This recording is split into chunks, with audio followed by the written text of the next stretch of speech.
எனக்கு ஏற்படும் சோதனை நாளுக்கு நாள் அதிகரித்துக் கொண்டே இருக்குது. அது எப்படித்தான் முடியும் என்று யோசிக்கும் ஆத்துமாவே, இன்று கர்த்தர் உங்களுக்கு சொல்லுவது யோபு 23:10.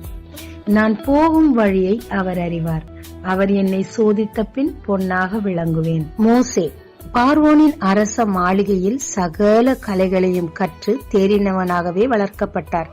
ஆனால் தாயின் மூலமாக தன் ஜனங்களுக்காக வைராக்கியம் கொள்ள வேண்டும் என்று கற்பிக்கப்பட்டார்.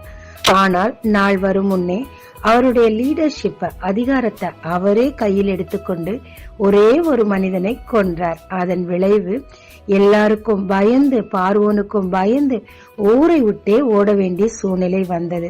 இது யாரால் வந்தது? நிச்சயமாய் கர்த்தரால். அவருக்கு என்று ஒரு வழியை கர்த்தர் ஏற்படுத்தி இருந்தார். அந்த வழி மீதியான் தேசத்து வனாந்திர மார்க்கமாய் அவரை நடத்தியது.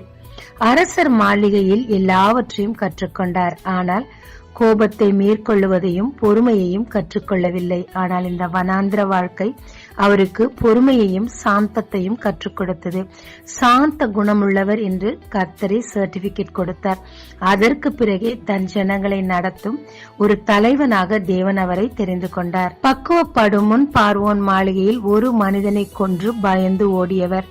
பக்குவப்பட்ட பின் பார்வோனும் அவன் சேனையும் அழிய இவரே காரணமாயிருந்தார். சங்கீதம் 119:71 நான் உபத்திரவப்பட்டது நல்லது, அதனால் உமது பிரமாணங்களை கற்றுக்கொள்கிறேன் என்று சொல்லுகிறார். ஆமாங்க, நம்முடைய சோதனை, நமக்கு வரும் உபத்திரவம் எல்லாமே நம்மை பக்குவப்படுத்துகிறதாகவும் தேவனுக்கு பிரயோஜனமான பாத்திரமாகவும் நம்மை மாற்றிக்கொள்கிறது. ஏசாயா 48:10 நம்மை அவர் உபத்திரவத்தின் குகையிலே தெரிந்து கொண்டார்.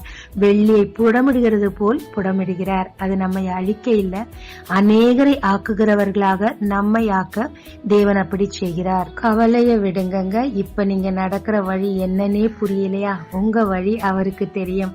அவர்தான் உங்களை நடத்துகிறார். ஒவ்வொரு சோதனைகளிலும் உங்களை ஜெயிக்கிறவராக, ஜெயாளியாக, அநேகருக்கு பிரயோஜனமாக உங்களை பக்குவப்படுத்திக் கொண்டிருக்கிறார்.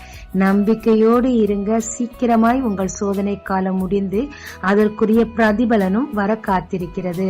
ஜெபிக்கலாமாங்க. தேவரீர், என்னுடைய சோதனை காலம் உம்முடைய பயிற்சி கூடமாய் இருக்கிறது. இந்த நாட்களில் என்னை பக்குவப்படுத்தி பொன்னாய் விளங்கச் செய்து அநேகருக்கு பிரயோஜனமாய் வைக்க போறதற்காக நன்றி. இதை நான் அடைய தேவையான பொறுமையும் காத்திருப்பையும் தாரும். இயேசு மூலம் பிதாவே, ஆமென். இயேசு கிறிஸ்துவின் நாமத்தில் இந்த நாளில் உங்களை ஆசீர்வதிக்கும் ஜீசஸ் விஷன்.